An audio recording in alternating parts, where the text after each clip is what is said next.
कल की क्लास में हमने concept of activation energy and threshold energy पढ़ चुके थे। आज हमको पढ़ना है डिटर्मिनेशन ऑफ एक्टिवेशन एनर्जी। तो सक्रियण ऊर्जा का निर्धारण हम दो मेथड से कर सकते हैं। हमें पहली वाली मेथड देखनी है ग्राफिकल मेथड। तो ग्राफिकल मेथड में क्या है, अकॉर्डिंग टू आर्हीनेस इक्वेशन। आर्हीनेस इक्वेशन क्या कहती है, के equal E minus E A upon R T. ये इक्वेशन आपको याद रखनी है। Taking log of the above equation, इस इक्वेशन का अगर हम लॉग लें तो लॉग के equal log A minus E A upon R T हो जाएगा, या फिर लॉग के equal log A minus E A upon 2.303 into R T. Log A minus E A upon 2.303 R को हम इस साइड ले लेंगे तो ये इंटू 1 अपॉन टी हो जाएगा।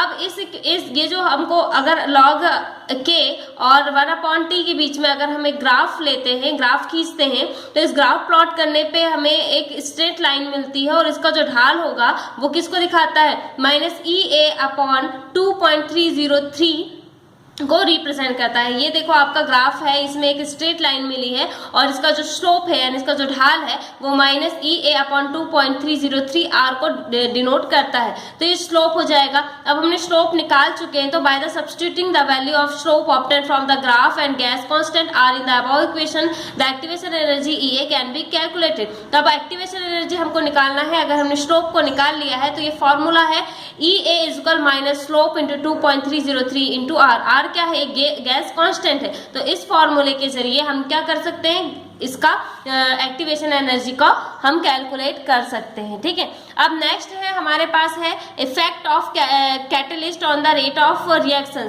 तो अब हमको देख रहा है, अभी तक हमने टेम्परेचर का, कंसंट्रेशन का और इनका इफेक्ट क्या पड़ेगा हमने ये चीजें देख चुकी है। अब हमको देखना है कि किसी भी रिएक्शंस के रेट में कैटलिस्ट का क्या इफेक्ट पड़ता है। कैटलिस्ट क्या होते हैं, उत्प्रेरक जो भी किसी भी रिएक्शंस में पार्टिसिपेट करते हैं और उसके रेट को बदल सकते हैं।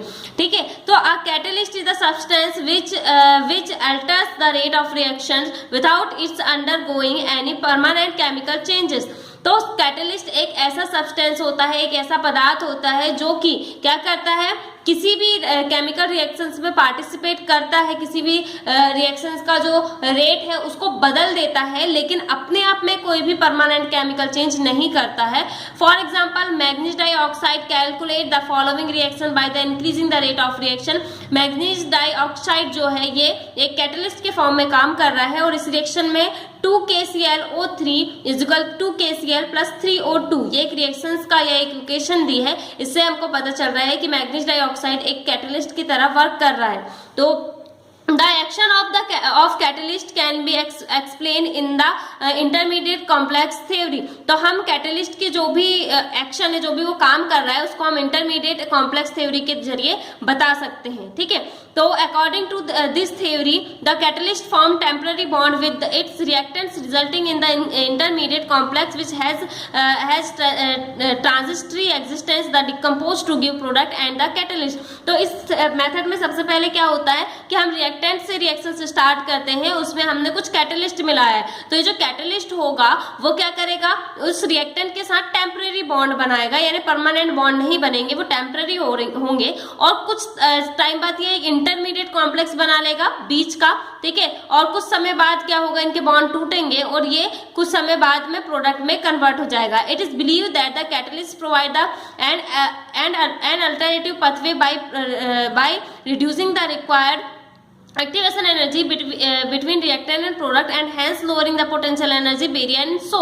तो यहाँ पे ये फिगर दिया हुआ है, उसमें ये बता रहा है कि इससे साबित होता है कि जो कैटलिस्ट होते हैं वो हमेशा क्या करते हैं, एक्टिवेटेड कॉम्प्लेक्स के लिए जितनी एनर्जी की जरूरत होती है उसको कम कर देते हैं। मतलब कि हमारे पास जो बैरियर बहुत बड़ा होना चाहिए, जैसे ये ऊपर की डार्क लाइन जो दी है ये एक्चुअल बिना कैटलिस्ट को मिलाए हुए जो है वो एक्टिवेशन कॉम्प्लेक्स को शो कर रही है, यानी इतनी एनर्जी की अभी हमको जरूरत है। लेकिन अगर हम इस रिएक्टेंट में कोई कैटलिस्ट मिला देते हैं तो वो कैटलिस्ट क्या कर देता है कि इस बैरियर को कम कर देता है, यानी हम आसानी से इस बैरियर को पार करके प्रोडक्ट बना सकते हैं। तो रिक्वायर एक्टिवेशन एनर्जी जो होती है कैटलिस्ट के साथ एक कॉम्प्लेक्स बनता है, तो वो क्या हो जाती है, एक्टिवेशन कॉम्प्लेक्स विद कैटलिस्ट जो होती है वो एक्टिवेशन एनर्जी कम हो जाती है और प्रोडक्ट आसानी से बन जाता है। ठीक है, तो तो यहाँ पे दिया है it is quite clear from the Arrhenius equation that lower the value of activation energy faster will be the rate of reaction। तो Arrhenius equation से हमको पता चलता है कि एक्टिवेशन एनर्जी की वैल्यू जितनी लो होगी उतने ही फास्ट जो है वो रेट ऑफ रिएक्शन होगा, ठीक है।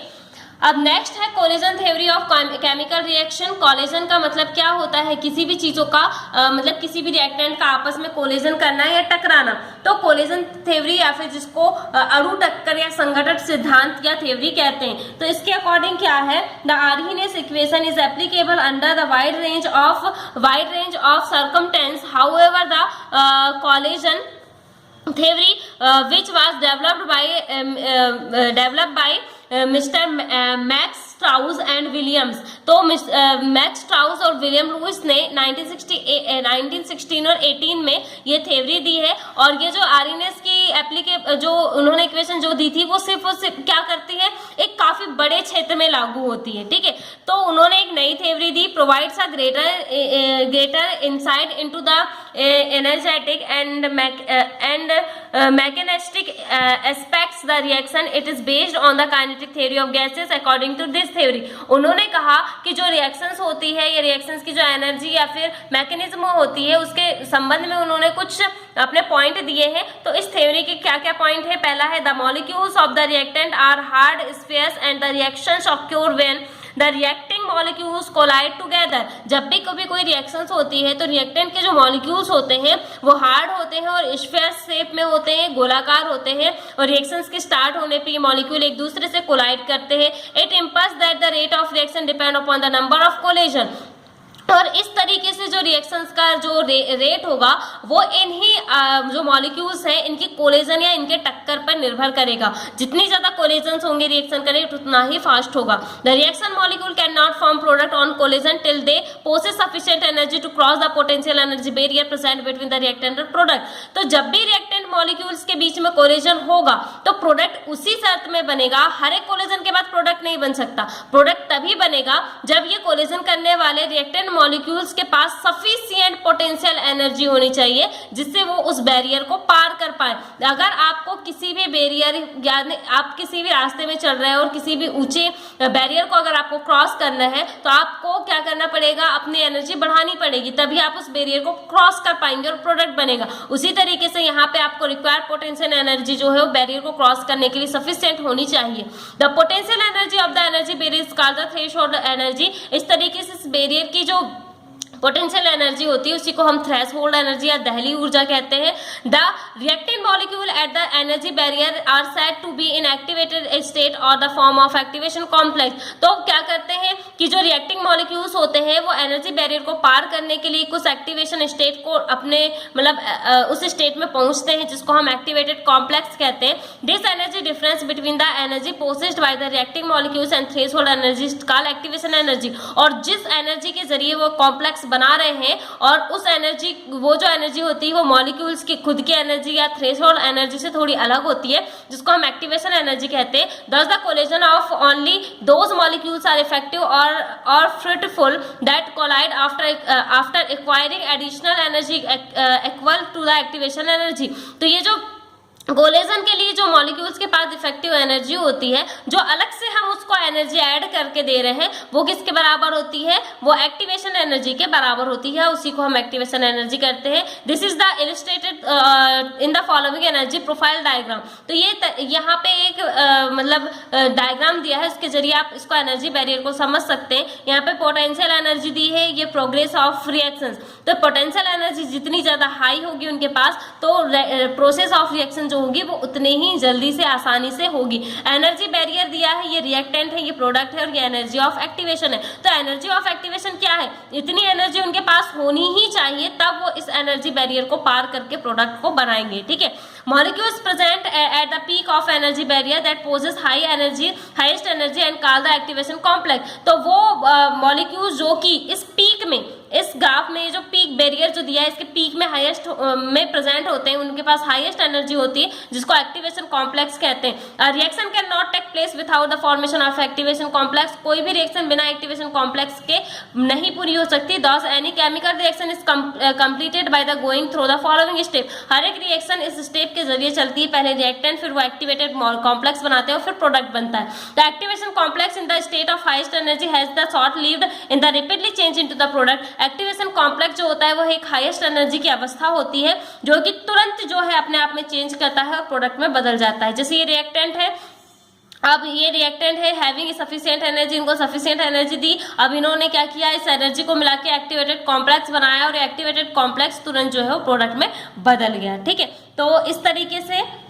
ये अपने आप में चेंज करता है। जैसे कि अगर हम इस जनरल रिएक्शंस की बात करें तो A plus B equal A B. ठीक है, तो रेट ऑफ रिएक्शन जो होगा number of collision per unit time per unit volume. हर एक यूनिट वॉल्यूम में एक यूनिट टाइम पे कितने कोलिजन के नंबर है into fraction of effective collision. Effective collision का फ्रैक्शन क्या है। ठीक है, तो ये आपको बस यहाँ तक देखना है और ये आपको ग्राफ जो ये जो डायग्राम दिया है इसको अच्छे से देखना है। ठीक है, तो नेक्स्ट क्लास में हम देखेंगे अब हमारे पास क्या है। नेक्स्ट चैप्टर हमारा है, नेक्स्ट चैप्टर हमको पढ़ना है, ये है सरफेस केमिस्ट्री। ठीक है, तो फिफ्थ चैप्टर है हमारा सरफेस केमिस्ट्री। सरफेस केमिस्ट्री में आपको किसके बारे में पढ़ना है, सॉलिड के सरफेस के बारे में पढ़ना है। तो यहाँ पे आपको चीजें दी हैं, आपको देखना है कि surface chemistry deals with the phenomena that occur at the surface और इंटरफेस। सरफेस केमिस्ट्री किससे संबंधित है, वो किसी भी सरफेस या उसके अंदर जो भी जगह है उससे रिलेटेड होती है। द सरफेस और interface is presented by the sparking the bulk face by the hyphen. तो इसको हम हाइफेन या फिर स्लैश से के थ्रू जो है उसको बताते हैं। ठीक है, तो इसको हम अब नेक्स्ट क्लास में देखेंगे।